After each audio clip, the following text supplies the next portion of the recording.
Halo Mas Bray, jumpa lagi. Bagaimana kabarnya? Semoga kalian dalam keadaan sehat selalu, diberi rezeki yang melimpah dan dilancarkan segala urusannya. Masih bersama Borneo Manyan Channel. Pada video kali ini kami akan merangkum film yang berjudul Sniper Assassin tahun 2020. Film ini bercerita tentang Brandon Beckett, seorang penembak jitu yang ditetapkan sebagai tersangka pembunuhan. Ia dituduh telah membunuh seorang pejabat asing pada malam sebelum ia menghadiri acara penting. Ketika diburu oleh polisi, Brandon meminta bantuan ayahnya yang ternyata juga merupakan seorang penembak jitu legendaris. Namun, tidak hanya berurusan dengan polisi, Brandon juga berhadapan dengan ancaman dari tentara bayaran Rusia dan pembunuh terlatih Yakuza. Berbagai rintangan harus ia lewati demi dapat bebas dari kejaran orang-orang tersebut. Kini dirinya menyadari bahwa satu-satunya orang yang dapat dia percaya ialah ayahnya. Apakah Brandon akan selamat dari ancaman-ancaman yang ada di sekitarnya? Oke Mas Bray, tanpa membuang waktu langsung saja kita ke filmnya. Film diawali dengan diperlihatkan seorang wanita yang tengah berada di dalam gedung. Wanita tersebut bernama Yuki Mifune, atau akrabnya dalam dunia Yakuza adalah Lady Death. Kemudian wanita itu menyimpan satu helai rambut dan menuju sebuah kasur. Di belakang wanita tersebut ada smartphone yang tengah menayangkan berita bahwa Menteri Perdagangan bernama Diaz akan segera mencabut embargo dari negara Amerika. Namun, saat acara itu sedang berlangsung tiba-tiba, rupanya wanita tersebut telah melakukan tembakan kepada Diaz. Kemudian, ia menyimpan bekas peluru di samping selai rambut yang ia simpan. Dan sepertinya ia akan memfitnah seorang demi menghilangkan jejak pembunuhan. Jelas media pun gempar dengan kejadian tersebut. Scene kemudian berpindah ke markas CIA yang berada di kota Perda, Amerika Serikat. Kita diperlihatkan seorang agen CIA yang bernama John Franklin. John sendiri adalah seorang yang mengusut kasus penembakan Diaz kemarin. Kemudian datang seorang wanita yang merupakan bawahan Franklin. Dia adalah agen Clover. Di sana Clover akan memberi hasil pencariannya dari selai rambut dan selongsong peluru di suatu gedung. Dan ternyata hasil DNA selai rambut tersebut mengarah kepada seorang sniper hebat bernama Brandon Beckett. Dan rupanya Brandon telah direncanakan oleh seseorang agar ia menjadi tersangka dalam peristiwa itu.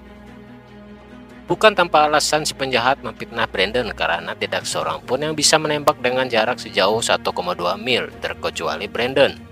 Dan tentunya hal ini menguatkan para polisi untuk menegaskan bahwa Brandon lah pelakunya. Setelah menerima laporan tersebut, Franklin langsung menyuruh tim SWAT segera menangkap Brandon di kediamannya. Sementara Brandon yang tidak tahu keadaan di luar dan tidak tahu bahwa dirinya sedang dipitnah tampak anteng-anteng saja bermain sebuah game. Di sisi lain, seorang wanita yang tengah mengendari motor tiba-tiba berhenti di dekat rumah Brandon. Dan dia ternyata adalah Yuki Mifune yang telah membunuh Perdana Menteri di scene awal tadi. Tidak cukup memfitnah Brandon, dan rupanya wanita tersebut juga akan membunuhnya. Namun secara bersamaan para tim SWAT terlebih dahulu menyergap Brandon.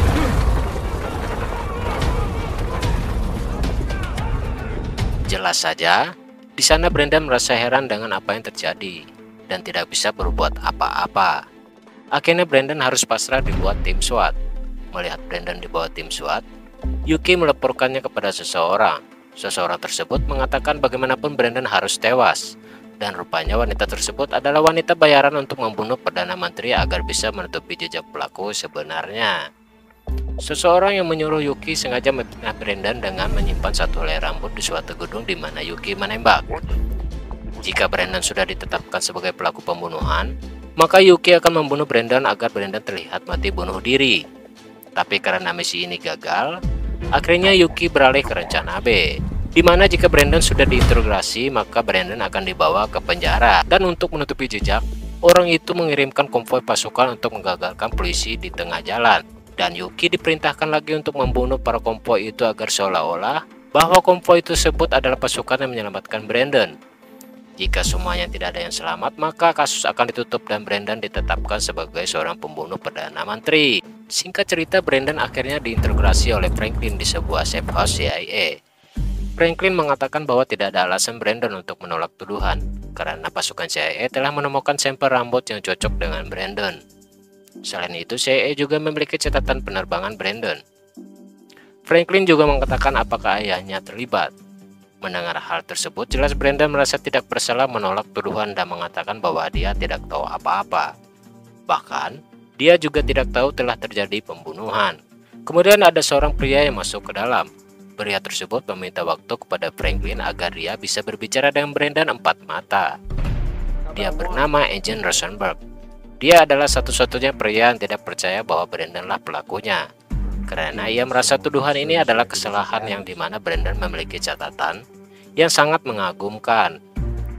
Dan karena itulah Rosenberg bersedia untuk mengusut siapa pelaku sebenarnya dan apa motif pelaku pembunuh Perdana Menteri. Franklin akhirnya mengizinkan Rosenberg untuk berbicara empat mata dengan Brandon, walaupun hanya sebentar. Kemudian Rosenberg mengatakan dia bersedia untuk mencari fakta sebenarnya dan memutuskan siapakah pelakunya. Dan orang yang telah melakukan ini tentu ia telah salah sasaran. Waktu interogasi pun habis, dan Brandon akan dibawa ke fasilitas keamanan tinggi. Di sisi lain, para pekerja las dan bos mereka mendapat telepon dari seseorang. Rupanya dari percakapan tersebut, orang itu menyuruh mereka untuk konvoi dan menggagalkan petugas yang membawa Brandon. Namun dalam teleponnya agak sedikit kebisingan karena suara helikopter yang berada di area si penelpon. Oke, orang yang menelpon itu adalah orang yang juga sama, di mana ia juga menyewa Yuki untuk membunuh Perdana Menteri dan memfitnah Brandon. Kemudian Rosenberg mendatangi CIA dan akan bertanya kepada Clover. Di sana Clover lah yang mengidentifikasi bahwa Brandon lah yang bersalah. Rosenberg menanyakan bagaimana ia bisa mengidentifikasi bahwa Brandon bersalah. Lantas Clover pun menjawab bahwa ia telah melacak password Brandon dan ini menjadi bukti yang akurat bahwa Brandon pelakunya. Tidak percaya dengan hal itu, kemudian Rosenberg meminta Clover untuk melayangkan kembali video penembakan itu. Di dalam video, secara simulasi mereka mendapatkan jarak si penembak dengan jarak lebih dari 1 mil. Dan tidak ada orang yang mampu menembak sejauh itu kecuali Brandon. Tidak ingin percaya begitu saja, Rosenberg bertanya tentang pria yang ada dalam video. Dan orang itu bernama Donald Short. Dia adalah seorang CEO farmasi yang bernotaben di perusahaan farmasi. Rosenberg kemudian menyebut satu persatu orang yang hadir di sana, dan mereka semua adalah politisi. Lantas Rosenberg berasumsi bahwa ada sesuatu yang aneh melihat kehadiran CEO farmasi di tengah para politisi. Clover pun berpikir demikian. Clover akhirnya mau mencari fakta lain tentang kasus pembunuhan itu. Sementara di sisi lain, Brandon akhirnya akan dibawa ke penjara dengan keamanan yang sangat tinggi. Di sisi lain, para pekerja konstruksi juga akan bersiap-siap berangkat dan mengacaukan mobil yang membawa Brandon.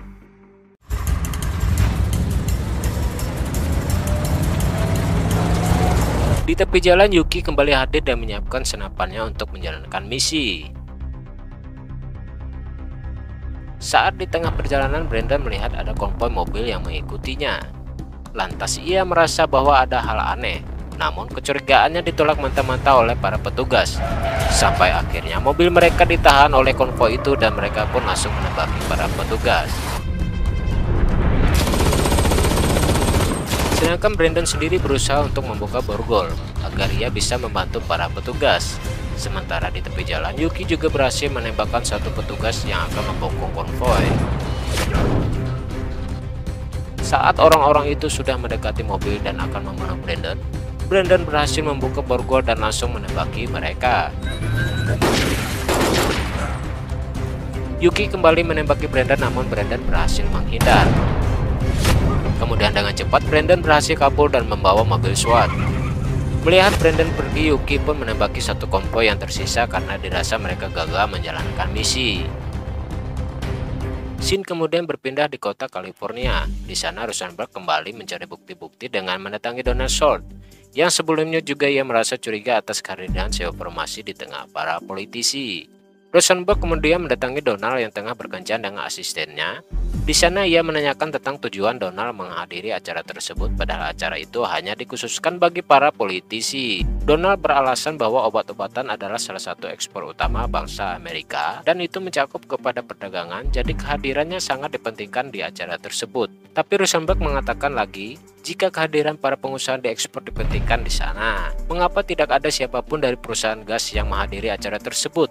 Padahal perusahaan gas adalah salah satu ekspor terbaik bagi bangsa Amerika. Tapi Donald menjawab, apakah Anda menuduh saya Jelas Rosenberg kembali mengatakan bahwa dia tidak menuduh Donald sebagai pelaku pembunuhan dan dia hanya ingin tahu kehadirannya di sana untuk apa. Namun Donald menjawab bahwa dia telah menjadi advokat untuk mengangkat embargo. Selain itu Donald mengaku bahwa dia adalah teman dari Perdana Menteri. Jelas kehadirannya sangat dipentingkan.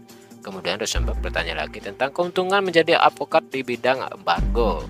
Ternyata Donald beralasan bahwa pencabutan embargo mampu meningkatkan perusahaannya. Namun yang terjadi adalah sebaliknya. Dengan adanya insiden penembakan Perdana Menteri, Donald malah menyodorkan nama perusahaan farmasi asal Kanada, di mana perusahaan tersebut akan mengadakan merger dengan perusahaannya. Menurut Donald, perusahaan Kanada itu patut dicurigai atas pembunuhan Perdana Menteri. Sementara di Safe House CIA, Franklin mendapat laporan dari bawahannya bahwa mobil yang membawa Brandon telah diserang musuh. Ia melaporkan bahwa ada beberapa petugas telah ditembaki sniper. Mendengar hal itu, Franklin pun meyakini bahwa ayahnya yaitu Thomas Becket demi menyelamatkan anaknya. Lalu Clover melaporkan bahwa mobil yang dibawa Brandon dibuang di sebuah kota di Aberdeen.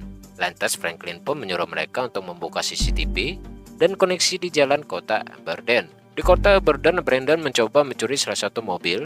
Namun secara bersamaan ada orang yang melihat Brandon sedang mencuri mobil. Akhirnya orang itu melaporkan Brandon kepada polisi setempat. Tidak begitu lama, para polisi pun langsung menciduk Brandon. Tapi Brandon bukanlah sembarang orang. Pelatihannya sebagai marinir dan penembak itu dengan mudah langsung melumpuhkan kedua polisi tersebut.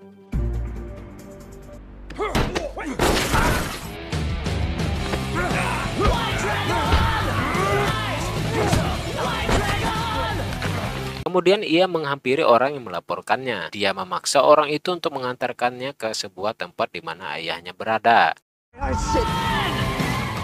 Scene kemudian berpindah ke Francisco di mana Clover menghubungi Rosenberg. Clover memberitahu Rosenberg terkait penyerangan terhadap mobil SWAT yang membawa Brandon. Ia juga mengaku tidak bisa terus membantu Rosenberg dikarenakan tuduhan ke Brandon semakin kuat. Namun Rosenberg di sini membela Brandon dengan mengatakan bahwa kemungkinan yang menjebaknya ingin membunuh Brandon. Brandon sengaja tidak menyerahkan diri karena petugas keamanan tidak mampu melindunginya. Mendengar ucapan Rosenberg, Clover akhirnya kembali bersedia membantunya. Rosenberg lalu meminta Clover untuk mencari kejanggalan seputar rencana merger dua perusahaan farmasi yaitu Novasil dan Shakers. Setelah mencari, Clover mengaku tidak menemukan banyak kejanggalan. Hanya saja 2 minggu yang lalu seorang karyawan melakukan pelanggaran keamanan yang membuat alarm darurat menyala. Namun saat polisi mendatangi lokasi, kepala keamanan tidak mengizinkan polisi memasuki gedung tersebut. Rosenberg lalu menganggap informasi itu cukup penting. Kemudian ia pun menanyakan siapakah karyawan yang dimaksud. Clover pun segera memberitahu namanya yaitu Josh Rayhorn. Rosenberg akhirnya memutuskan untuk berangkat ke Vancouver di negara Kanada. Tapi sebelumnya ia juga meminta kepada Clover untuk mengabarin di setiap pengembangan informasi yang didapat dari Clover.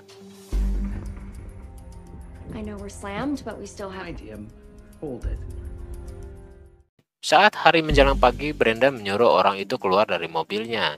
Dan kemudian ia akan melanjutkan perjalanannya menuju kediaman ayahnya. Scene kemudian beralih ke Vancouver, Kanada. Rosenberg yang sedang duduk tiba-tiba disapa oleh seseorang yang mengaku sebagai kepala keamanan. Orang itu mengaku sebagai Drake Phoenix. Tidak banyak basa-basi, Rosenberg kemudian menanyakan si akuntan Josh Rayhorn dan menanyakan penyebab stray Rayhorn yang memicu alarm keamanan gedung tersebut. Namun Phoenix mengaku Josh tidak masuk kerja karena sakit.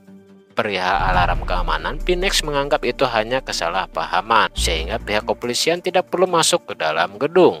Phoenix selalu bertanya balik alasan Rosenberg menanyakan tentang insiden kecil itu. Lantas Rosenberg mengatakan bahwa ia mencurigai kemungkinan Josh juga terlibat dalam penembakan Perdana Menteri. Jelas Phoenix merasa geli. Ia mengira bahwa Josh berpenampilan lucu, namun terlibat dalam pembunuhan pejabat politik. Phoenix pun menjelaskan bahwa pada malam itu Josh pulang dalam keadaan mabuk. Ia pulang dan menaiki lift yang salah sehingga terjadilah peristiwa yang tidak disengaja itu. Rosenberg pun percaya dan memaklumi tindakan Josh. Setelah mendengar penjelasan Phoenix, tak ingin sampai di sini, Rosenberg pun kembali menanyakan tentang merger dua perusahaan farmasi raksasa yang akan menggaji Phoenix karena bekerja di dua perusahaan dengan gaji Phoenix sendiri akan bertambah 2 kali lipat. Mengetahui bahwa keripuan hanya dirasa olehnya, Phoenix pun berkata kemungkinan ada karyawan lain yang akan membantunya dan rutinitas pun tetap sama. Setelah pertanyaan terjawab, Rosenberg segera pergi meninggalkan gedung tersebut. Sementara di sisi lain, Brandon meninggalkan mobil yang dibawanya dan menyusup di sebuah truk menuju arah Montana di mana ayahnya sedang berada di sana. Rosenberg kemudian menghubungi Clover dan memintanya untuk melacak identitas Pinex. Tak butuh waktu lama, Clover pun menemukan identitas dan catatan keuangannya beberapa tahun yang lalu. Namun anehnya, ia menghilang begitu saja. Tapi secara tiba-tiba Franklin memergoki Clover yang sedang tidak fokus melacak keberadaan Brandon. Clover lalu memberitahu bahwa Rosenberg memintanya untuk melihat situasi perusahaan Flagless. Namun di sini Franklin masih tetap yakin bahwa Brandon lah pelakunya. Ia menyuruh Clover agar tetap fokus kepada Brandon. Kemudian Clover memberitahu orang yang sebelumnya menyerang mobil SWAT yang membawa Brandon, di mana orang tersebut sangat kritis dan dibawa ke rumah sakit di Slade Hill. Kemudian scene berpindah ke rumah sakit Slade Hill yang ada di Washington, di mana Rosenberg mendatangi rumah sakit itu untuk bertemu dengan orang yang dimaksud Clover. Mungkin dari sana Rosenberg mendapatkan sebuah petunjuk dan benar saja orang itu sedang kritis. Sebelum masuk, Rosenberg sempat ditahan oleh pihak keamanan. Namun dengan cepat Rosenberg mengeluarkan identitasnya dan membuat keamanan di sana merasa malu. Rosenberg masuk ke dalam ruang rawat dan meminta kepada dokter untuk berbicara empat mata dengan orang itu, namun dokter menolak karena keadaannya sangat kritis dan mungkin bisa mati. Tapi Rosenberg mengancam dokter dan susternya jika tidak mengizinkannya karena ini adalah tugas keamanan nasional. Tidak bisa berbuat banyak, akhirnya dokter tersebut mengizinkan Rosenberg untuk bertanya kepada orang tersebut. Dengan keadaan kritis, orang itu dipaksa oleh Rosenberg untuk menjelaskan siapa orang yang menyuruhnya untuk menghentikan mobil SWAT yang tengah membawa Brandon. Awalnya orang itu tidak ingin mengatakan yang sebenarnya, namun karena ancaman dari Rosenberg, akhirnya ia mengatakan yang sejujurnya, bahwa ia disuruh oleh seseorang yang ia sendiri tidak tahu namanya.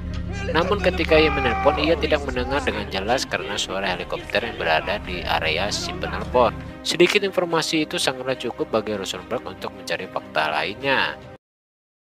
Sementara di tempat lain, akhirnya Brandon bertemu dengan ayahnya.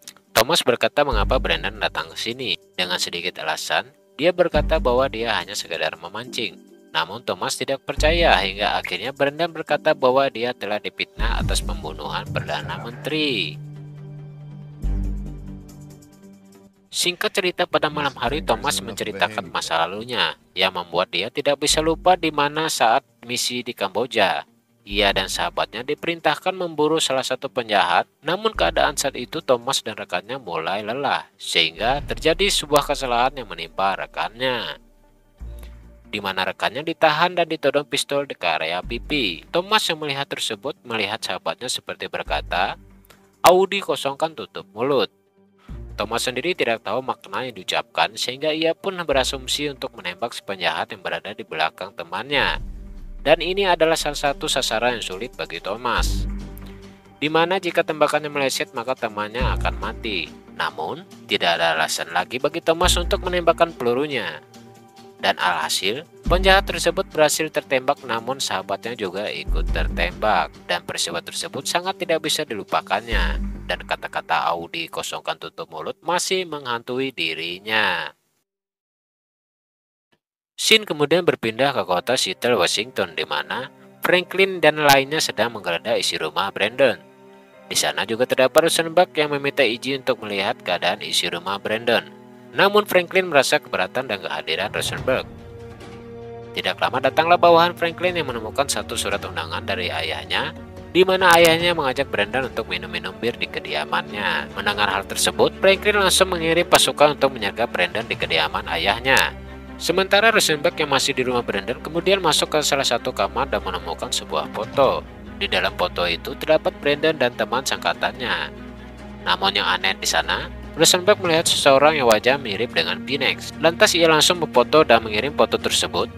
Ia meminta Clover untuk segera mengidentifikasi orang yang wajahnya mirip dengan Pinex. Tidak lama, Clover menemukan fakta yang sangat mengejutkan. Ternyata dia adalah Sersan McLionel yang menjadi buron atas kejahatan perang menyiksa warga sipil. Namun McLionel dilaporkan telah tewas 5 tahun yang lalu. Setelah mendapatkan informasi itu, kemudian Rosenberg mendatangi tempat yang dimana Josh Traherne di sana. Tidak butuh waktu lama, Rosenberg langsung menahan Josh. Dia memaksa untuk mengatakan keberadaan Pinex. Lantas Josh pun menjawab, kalau ia hanya seorang akuntan biasa dan tidak tahu apa-apa. Hingga kemudian Rosenberg mengancam kepala Josh dengan pistol dan memaksanya untuk mengatakan yang sejujurnya. Karena desakan itu, Josh akhirnya mengakui kalau dia sedang dalam ancaman Phoenix. Rosenberg segera menyimpan pistolnya agar Josh dapat berbicara dengan tenang. Josh mengatakan kalau Phoenix berencana menggelapkan jutaan dolar dari merger antara Cycles dan Novasil. Dengan disepakatinya pencabutan embargo perdagangan oleh Amerika, maka akan membuat saham Novasil merosot. Josh ditugaskan untuk mengambil keuntungan dari harga saham. Ia juga telah mengaku mendapatkan kekerasan fisik dari Phoenix dan istrinya juga akan terancam disakiti jika Josh menolak terlibat. Pagi harinya di sebuah hutan terlihat pasukan khusus atas perintah Franklin mulai bergerak ke kediaman Brandon dan Thomas untuk menangkap mereka.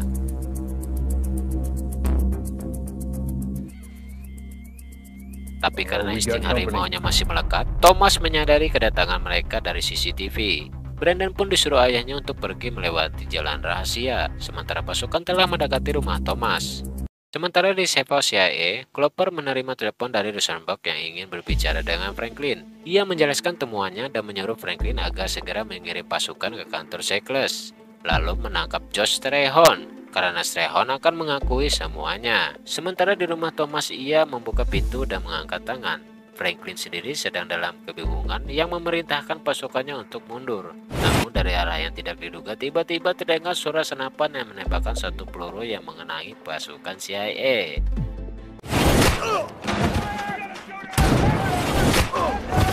Tentu saja Brandon juga dibuat kaget dengan tembakan tersebut. Sniper misterius itu menembakkan satu persatu dengan cepat.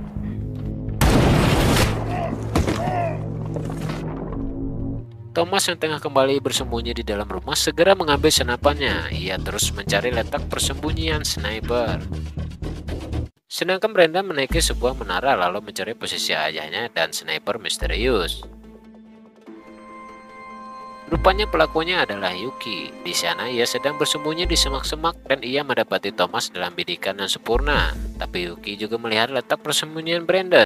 Sementara Brandon dan Thomas sama sekali tidak mengetahui keberadaan Yuki, dan dari sinilah menjadi suatu ibarat di mana seekor rusa masuk ke kandang dua legenda harimau. Di sana Yuki kebingungan mana yang harus dia tembak terlebih dahulu. Jika mana dia menembak Thomas, maka Brandon akan mengetahui posisinya dan kemungkinan Brandon akan membunuhnya. Begitupun sebaliknya. Sehingga akhirnya Yuki memutuskan untuk pergi dari tempat itu. Setelah melihat kondisi petugas yang masih memegang senjata, akhirnya Yuki mencoba menembak lengan petugas tersebut dengan tujuan agar bisa kabur dari tempat itu.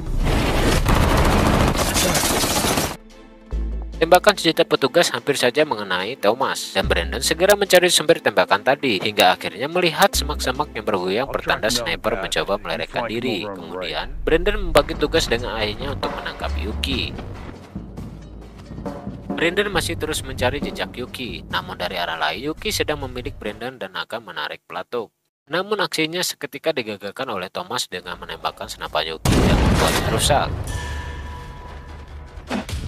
Brandon langsung mengejar Yuki yang berusaha kabur. Yuki berhasil menghindar serangan Brandon dan sebaliknya Brandon sendiri terkena anak panah Yuki yang hampir mengenai jantungnya.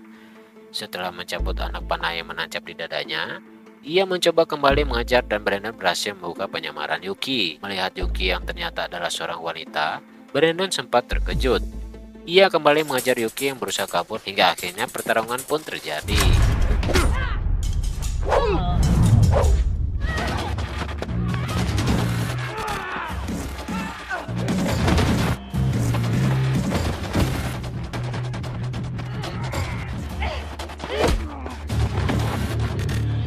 Singkat cerita, Yuki berhasil melilit tangan Brandon dan mengancam Brandon dengan pistol yang ada di dekatnya. Namun secara perlahan Thomas menghampiri Yuki dan membisikinya untuk tidak terburu-buru. Ia menyuruh Yuki untuk segera menyerah. Tanpa bisa berbuat apa-apa lagi, akhirnya Yuki pun menyerahkan diri. Sementara di tempat lain, Rosenberg mendatangi suatu lokasi yang diketahui sebagai rumah Phoenix. Rosenberg lalu mendobrak pintu tersebut, perlahan ia masuk ke dalam dan memeriksa laci dan tempat yang mencurigakan. Setelah menemukan sebuah kunci dan berangkas, Rosenberg lalu membuka berangkas tersebut dan kunci yang didapatnya. Namun tampaknya itu bukan kunci dari berangkas itu. Akhirnya Rosenberg berinisiatif untuk menembak berangkas tersebut. Belum sempat ia menembak, ia melihat bekas kaki meja yang membekas pada ambal. Ia pun melanjutkan pencarian dan menemukan sebuah kotak kecil. Di dalam kotak kecil itu berisikan password palsu yang mengatasnamakan Brandon. Rosenberg lalu juga menemukan beberapa tiket taksi air yang telah digunakan oleh Phoenix. Di sisi lain, Brandon menelpon Franklin untuk mengatakan bahwa mereka telah menangkap wanita yang menyebabkan kekacauan. Dengan cepat, Franklin kembali memerintahkan anak buahnya ke tempat Brandon. Sementara Rosenberg akan pergi menuju ke sebuah pulau yang ia dapat dari bekas tiket yang ia temukan. Di sana ia yakin bahwa Phoenix berada di sana. Namun amang taksi perahu mengatakan di seberang sana terdapat 3 pulau. Tidak berselang lama, datanglah helikopter yang melewati untuk pergi ke pulau itu. Dan dari sinilah Rosenberg kembali teringat dengan ucapan yang dikatakan mafia Rusia, di mana ketika menelpon ia sering mendengar suara helikopter. Rosenberg yakin bahwa Phoenix pasti berada di sana. Di kantor CIA nampak Brandon telah dibebaskan atas tuduhan penembakan Perdana Menteri karena yang melakukan itu adalah Yuki. Di sini mereka mulai menyusun rencana untuk menangkap Phoenix dengan cara Brandon berpura-pura telah ditangkap oleh Yuki dan menyerahkan diri kepada Phoenix. Di sini Yuki menelpon Phoenix untuk mengatakan dia telah berhasil menangkap Brandon dan siap untuk mengantarnya. Lalu ayahnya Brandon bertugas menjadi sniper dengan tujuan bila Brandon diserang serta disekap maka ia harus menembak dari jarak jauh. Singkat cerita mereka pun mulai bergerak.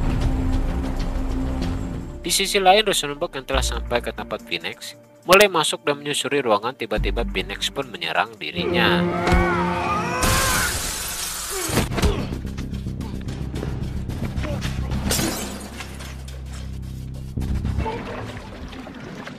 Rosenberg kalah dalam pertarungan dan hampir terbunuh. Namun Donald menyuruh untuk tidak membunuh Rosenberg. Sudah bisa disimpulkan ternyata Phoenix adalah kaki tangan Donald. Dan faktanya semua konspirasi ini adalah ulah Donald untuk melancarkan bisnisnya. Dan supaya tidak ada saingan dalam berbisnis maka ia harus menyingkirkan Perdana Menteri sebagai pesaingnya. Di tempat lain Thomas pun telah bersiap untuk menjadi seorang sniper. Rosenberg sudah kalah dalam pertarungan pun disekap oleh Phoenix. Di tengah perbincangan mereka ada alarm yang berbunyi yang menandakan bahwa Yuki dan Brandon telah sampai ke tempat tersebut. Di sini ternyata di luar rencana karena Brandon harus masuk ke dalam rumah dan membuat petugas semakin susah untuk mengontrol suasana. Setelah masuk ke dalam rumah ternyata Yuki pun tertembak di bagian perutnya. Di sini suasana semakin kacau. Di sini juga Brandon harus disandra oleh Phoenix. Di sisi lain, Thomas harus melepaskan tembakan dari jarak jauh karena suasana semakin tidak terkendali. Namun karena jarak yang sangat jauh, membuat Thomas sangat kesusahan membidik sasaran. Saat Thomas mulai menyerah untuk membidik, tiba-tiba Brandon mengatakan, "Audi, kosongkan tutup mulut." Mendengar kata-kata tersebut, Thomas semakin percaya diri untuk melakukan penembakan. Saat tembakan dilepas, akhirnya tembakan itu berhasil mengenai Phoenix. Di sisi lain, Donald pun ditangkap dengan bantuan Yuki dan Rosenberg. Di akhir film, Thomas pun memeluk Brandon dan mengatakan itu adalah tugas tersulit yang pernah ia lakukan. Oke Mas Bro, itulah cerita film Sniper Assassin tahun 2020. Jika ada kesalahan kritik maupun saran, silakan tulis di kolom komentar. Jangan lupa subscribe dan nyalakan loncengnya. Sekian dari Borneo Manyan dan mengucapkan terima kasih.